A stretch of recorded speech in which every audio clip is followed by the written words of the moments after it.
శ్రీ భూపతి ఆలయం, కేరళ. దక్షిణ భారతంలోని పురాతనమైన అత్తుకాల్ భగవతి ఆలయాన్ని స్త్రీల శబరిమలగా పేర్కొంటారు. ఎందుకంటే అక్కడికి వచ్చే భక్తులలో స్త్రీలే ఎక్కువ. అత్తుకాల్ ఆలయంలోని అమ్మవారు అమ్మలగన్న యమ్మగా, సృష్టి స్వరూపిణిగా పూజింపబడుతోంది.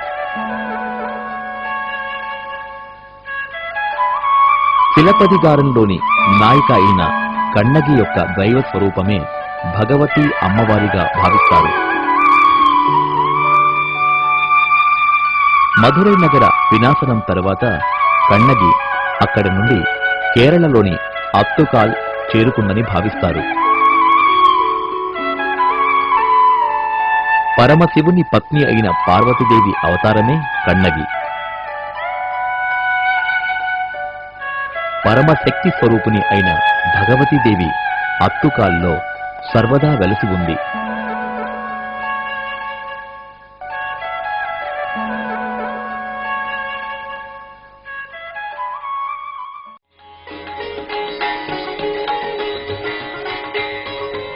దక్షిణ భారతంలోని ఒక పురాతన ఆలయం స్త్రీల యొక్క శబరిమలగా పిలువబడుతోంది.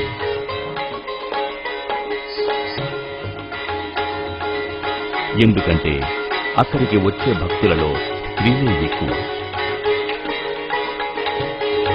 అక్కడి ఆలయంలోని దేవి మూలపుటమ్మగా, అన్ని జీవరాశుల సృష్టికర్తగా, వారిని కాపాడే తల్లిగా పూజింపబడుతోంది.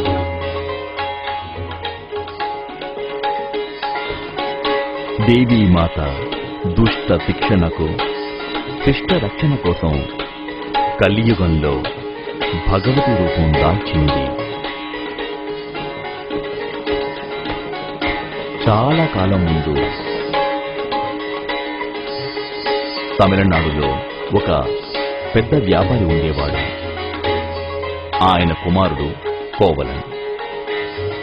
కావేరీ పట్టణంలో కోవలన్ పెద్ద ధనికుడైన వ్యాపారి.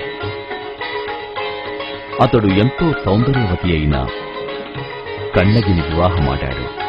ఆమె పతిసేవ పరాయణురాలిగా ఉండేది. వారు ఆ నగరంలో ఎంతో సంతోషంగా జీవించేవారు.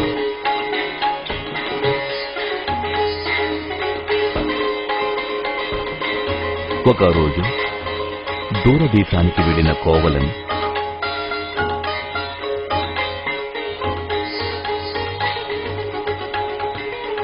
మాధవి అనే నర్తకిని కలిశాడు. ఆమె సౌందర్య వ్యామోహంలో పడి ఆమెతో కలిసి ఉండసాగాడు. కొన్ని రోజుల తరువాత కోవలన్ తన తప్పు తెలుసుకున్నాడు, పశ్చాత్తపడ్డాడు. మాధవిని వదిలి కన్నగి కోసం వెనుదిరిగి వచ్చాడు.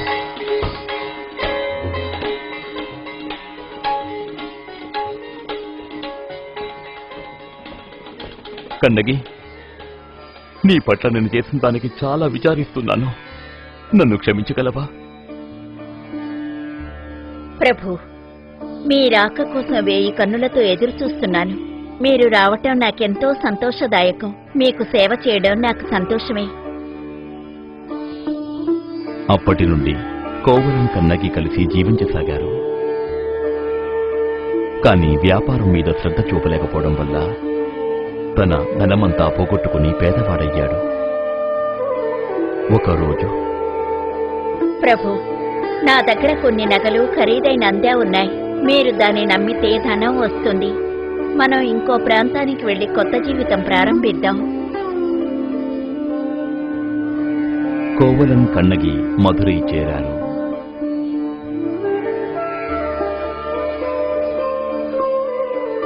కోవలన్ కన్నగి యొక్క అందెను తీసుకుని దుకాణంలో అమ్మ చూపాడు. అదే సమయంలో మధురై రాణి తన కాలి అందెను పోగొట్టుకోవడంతో ప్రజలందరూ దానిని వెతుకుతున్నారు. ఎవరు నువ్వు? ఈ కాలి అందె నీకెక్కడిది?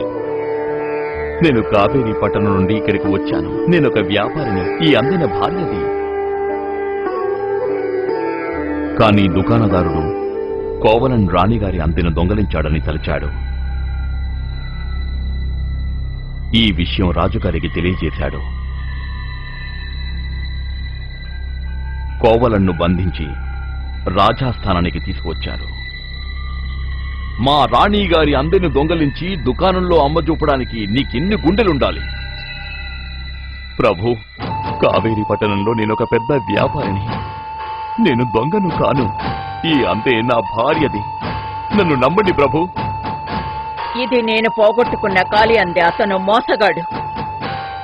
రాణిగారి అంద దొంగలించిన నేరంపై నీవు ఉరి తీయబడతావు. కోవలన్ ఎన్నో రకాలుగా ప్రార్థించినప్పటికీ ఎవరూ అతనిపై దయ చూపలేదు. కోవలను ఉరి తీయబడ్డాడనే వార్త కన్ననికి చేరింది. కన్నని తన పతి వియోగాన్ని సహించలేకపోయింది. ఆమె కోపం మిన్నంటింది. ఆమె జుట్టు వెలబోసుకొని స్త్రీ రూపంలోని అగ్నిలాగా మధురై పురవీధులలో తిరగసాగింది. ఆమె కోపోద్రిక్త రూపాన్ని చూసి ప్రజలందరూ భయకంపితులయ్యారు. ఆమె పాండ్యరాజు యొక్క భవనాన్ని చేరింది. దర్బారులోని అక్కడ ఉన్నవారంతా ఆమె కోపాన్ని చూసి నిశ్చేష్టులయ్యారు. నీవెవరమ్మా? దర్బారుకు ఇలా ఎందుకు వచ్చావు? ఎవరైనా నీకు హాని చేశారా? అవును, రాజు నా కుటుంబాన్ని నాశనం చేశాడు. ఏం మాట్లాడుతున్నావు? చూసి మాట్లాడు. నేను మీచే చంపబడిన కోవలన్ భార్యను. అతను ఒక దొంగ, అందువల్ల ఉరి తీయబడ్డాడు. అతడు దొంగని మీకెవరు చెప్పారు? అది మీ తప్పు. ఆ అందెలు నావి. అవి నిజంగా నావే. అవి నీ అందలే అని నువ్వు నిరూపించగలవా? నిరూపిస్తే నా భర్త నాకు తిరిగి ఇవ్వగలరా? కరుణ లేని మనుషులు. నువ్వు తప్పుగా మాట్లాడితే శిక్షింపబడతావు. మీ రాణిగారి అందెల్లో ఉన్నవి ముత్యాలు, నా అందెల్లో ఉన్నవి ఖరీదైన కెంపులు. రాణిగారి అందని విసిరేయమనండి. రాణిగారి అందె క్రిందకు విసిరిన వెంటనే ముత్యాలన్నీ చెల్లాచెదురుగా పడ్డాయి. నా భర్త నుండి తీసుకున్న ఇంకొక అందెను విసిరమనండి. ఇంకొక అందె కూడా విసరబడింది. కెంపులన్నీ నేల మీద పడ్డాయి.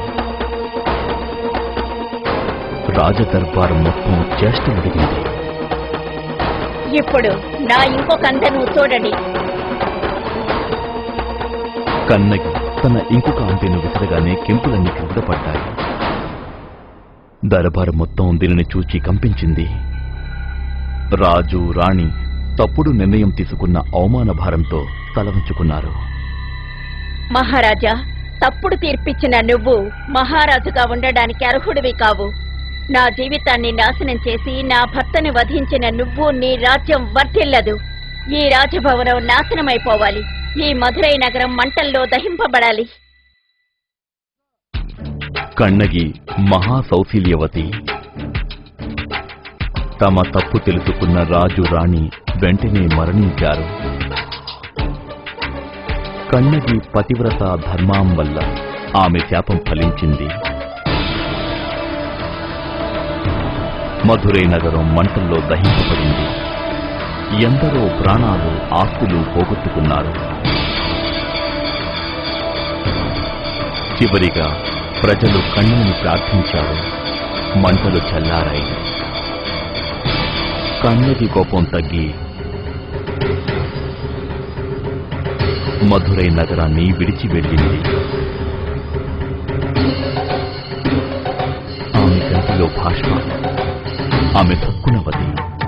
ఆమె పార్వతీదేవి అవతారమే. తన పతి వియోగ దుఃఖాన్ని తట్టుకోలేక ఆమె దక్షిణ తమిళనాడును దాటి కన్యాకుమారి మీదుగా కేరళ చేరింది.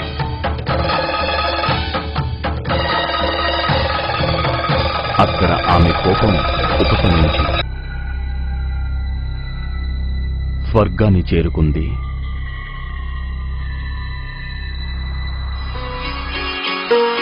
కేరళరాజుచే నిర్మించబడ్డ అక్కడి ఆలయమే భగవతి అమ్మ ఆలయం.